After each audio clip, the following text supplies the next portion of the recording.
Hey everyone, welcome back. And this is my review of Bleach. Manga chapter 559. I do not remember what the title of this chapter is, but it will be in the title of this video for you, alright? So, in this week's chapter of Bleach, it did come out a few hours early, but I wasn't able to, actually review it till then, or till now, but so I'm sorry about that. But anyways, though, in this week's chapter of Bleach, we do have quite a bit that's interesting. Alright, so this chapter basically starts out with Nanao and Shunsui still having a stare down with Hoshwald, and now Hoshwald breaking through Nanao's barrier, and Nanao setting up a new barrier and stupidly explaining it again. And I agree that it's about how it works, you know, so Hoshwald could easily break free from it again. And I understand that it's stupid, but to be perfectly honest, on a storytelling standpoint, isn't that the only possible way for us to know exactly what it does, is for her to explain it? I mean, maybe she could explain it in her mind, but then people would still get pissed off that they're explaining shit and not allowing us to figure out for ourselves, but there'd be no way we could figure it out for ourselves, because, you know, in Bleach, every ability has to have a meaning to it, obviously. But anyways, though, so there's that, and then Hoshwald is about to attack again, but he says that Juabak wants him to return to base to execute some losers, basically. And Shunsui asks him if he'll return, and he says as soon as he's ordered to. And Shunsui makes a joke that, okay, he'll be waiting with some tea. Alright, and we don't see them for the rest of the chapter, so it's unknown what they're going to do next. They might just leave after all and go and try to fight some more, Stern Ridders. At least that's a smart thing to do. That's what I would do if I was someone who had as much power as fucking Shunsui. Hell, if I was someone who has as much power as Shunsui, I would have already tried to attack the Vandenreich base and release Bond Guy if I were him. Then we wouldn't have much of a story, which is probably why he's not doing it, but still, though. Alright. And then, anyway, and also, like, everyone's mentioning this, so I guess I should mention this too. I'm guessing it's probably just an artistic error on Kubo's part that Shunsui doesn't have his eye patch right now. I don't recall what he had his eye patch for in the first place, but it's probably just an artistic mistake, you know, but everyone's mentioning it, so I guess I probably should too, alright? So, then, back at the Vandenreich base, Juabak has Kangdu and BG9 tied up as losers. And I like this and I don't like this, because it's nice that Kubo's doing something unexpected, you know, because people were expecting that, you know, Ishin would show up to save Toshio from Kangdu, and Yoruichi would show up to save Soifone from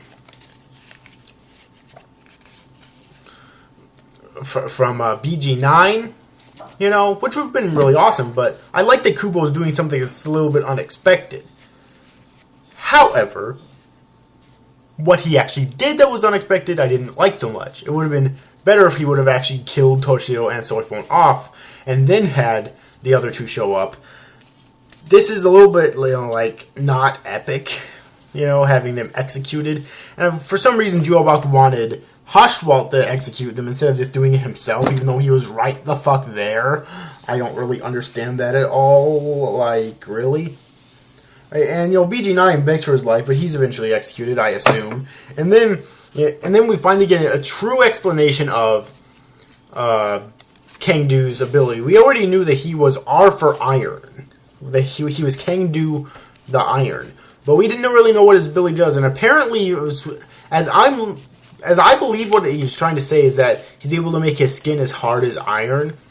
Alright, so basically he says that Hoshwald's sword won't be able to cut him because of that. And he doesn't want to be executed by anyone except for Juabak himself. Which is exactly what I said. Since Juabak was there, why would he just not execute them? I mean, you could say, okay, maybe he had something else to do, he didn't have time. But he was right there explaining shit to him. To Hoshwald. Like, seriously. So, yeah, however, we also get an explanation of Haschwaldt's power, which is B for balance. Now, I've heard some people say bad luck, and there's a reason for this. Either one could work, but I think it flows better with balance. Alright. Where basically he's able to tip the scales of a battle, or of any scenario, to put it in his favor. Alright, for example, Kangdu, he couldn't... Haschwaldt himself could not cut Kangdu with his sword because of his iron ability, so Haschwaldt made it to where he could. He basically tipped the scales. Now, this does seem like a very overpowered ability, though. It seems like it could be one of the Bleach overpowered abilities. With an ability like that, it seems like he could be the strongest character in Bleach. I don't see how he would be defeated, because really, it's like... It seems like he could take out fucking Jua Bak with that, or Aizen, you know? Tip the scales of the Kyokusui Getsu, take out Aizen, you know? So there has to be some sort of a weakness to this. Honestly, there has to be a weakness. I really hope that we learn the weakness in the next chapter, or at least in the next few chapters, because there has to be some sort of a fucking weakness to this ability, alright? Just saying. So, alright, so, but we do learn his ability, which, you know, it's pretty cool, alright?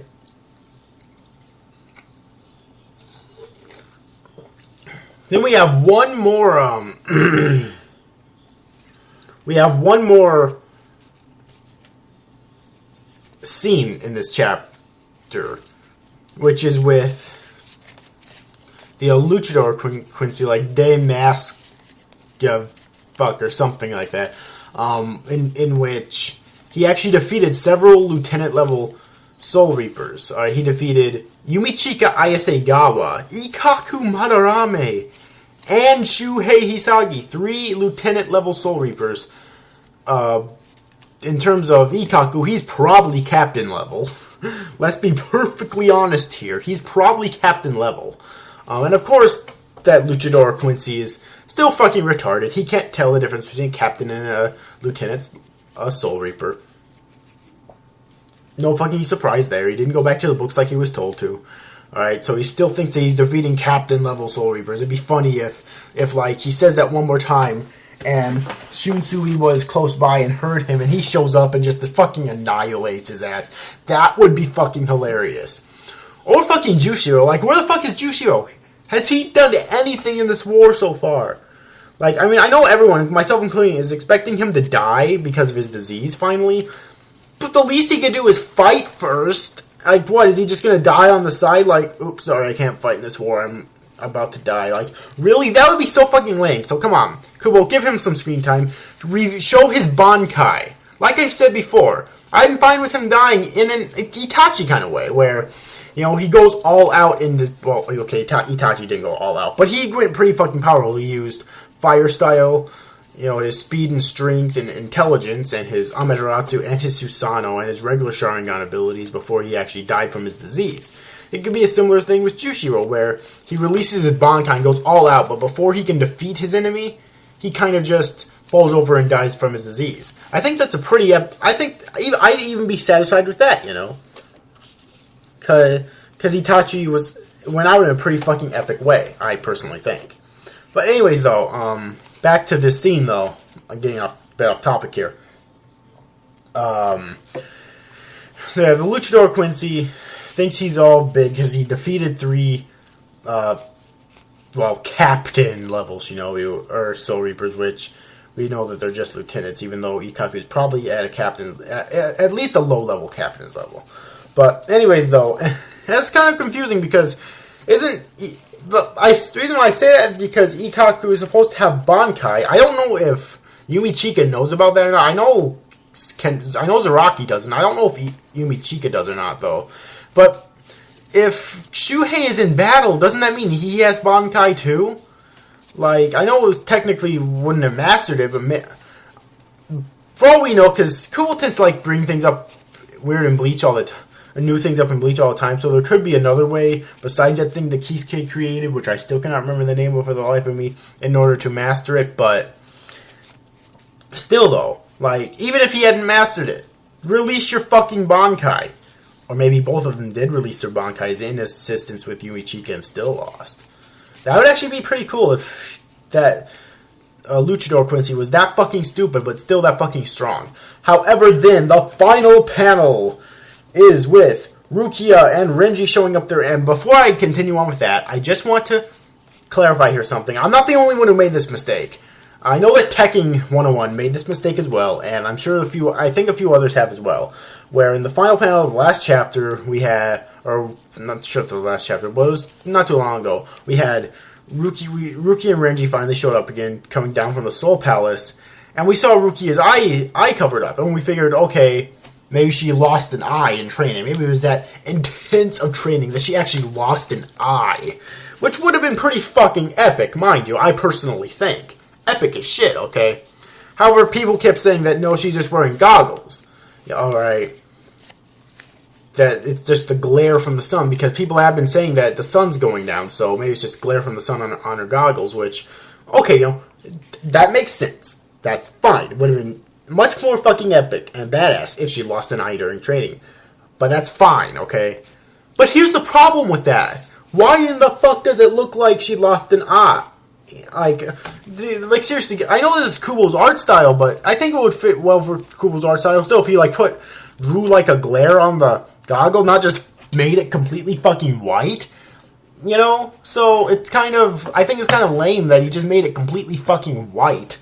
Okay, instead of putting like a glare on it or something, So yeah, I think he could have done that a lot better. Or I don't know, maybe it's just an art, maybe he actually intended to, but he keeps forgetting to, I don't know, but until he says something about that, I don't think so, but maybe it is so, I don't know, if so, then Kubo, please get on that, but yeah. Anyways, though, back to what I was saying before with Rukia and Renji showing up again. They're in front of the Luchador Quincy now. I have a feeling that pretty soon we're going to see an epic fight between them, but, obviously Kubo did reveal in an interview a while back that Renji's Bankai is much stronger now. I think he's supposed to have, a new form and be much stronger now, which will be awesome, of course, but please, I keep saying this, I'm going to say this every single fucking chapter that Rukia is in, until this is over. Rukia Bankai, please, Rukia is my personal favorite character in the series, and she does not get as much love as I personally think that she deserves. Alright, so come on, Rukia Bankai. I want her to... But see, that's the thing, and that's actually something that Elite Ace stated in his review. He doesn't like Rukia, but he did state that even if Rukia releases Bankai, if she loses, it won't fucking matter. So she needs to release Bankai and actually win. Okay, score a win. Whether she defeats the Luchador Quincy on her own, or some other Quincy, or all her victories are aiding someone else, it would defeat Quincy's. It wouldn't matter. It wouldn't change the fact that she still, in some way, caused the death of some of the fucking Quincy's. Okay, so I just want to get that out there that she needs to release Bankai and actually cause a victory on her own, or help cause victories. All right. So yeah, it'd be really fucking awesome if Rukia released Bankai, Renji released Bankai, Shuhei released Bankai, and Ikaka released Bankai, and I'll attack the Luchador, and then the Luchador Quincy released his Volstanding, his holy form, as well as used his ability for his letter, which I don't remember what his letter is or what his ability is, if either has been revealed yet, but... And then they all kind of went in an all-out fight, maybe perhaps assisted on the side from, Yui Chika. That would be pretty fucking awesome. Although I doubt it will happen, because I haven't been able to predict shit in Bleach in a long-ass fucking time, to be perfectly honest with you. So, I doubt it will happen, but I still like to throw around these predictions here, and you know what? I think that'd be pretty fucking cool, because in terms of predictability, Bleach so far, lately, has been not predictable at all, as opposed to Naruto, which... Ace, you're not joking. You're not full of yourself, Ace. Elite Ace, of course. Naruto is incredibly fucking predictable, okay? Bleach, now these days, has not been predictable at all, let alone as predictable as Naruto.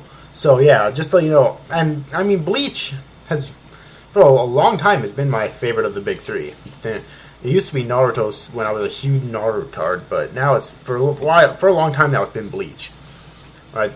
Despite how much hate it actually gets. But anyways, though, that's pretty much all that happened in this chapter. I just want to say though that it looks like it's really starting to heat up now.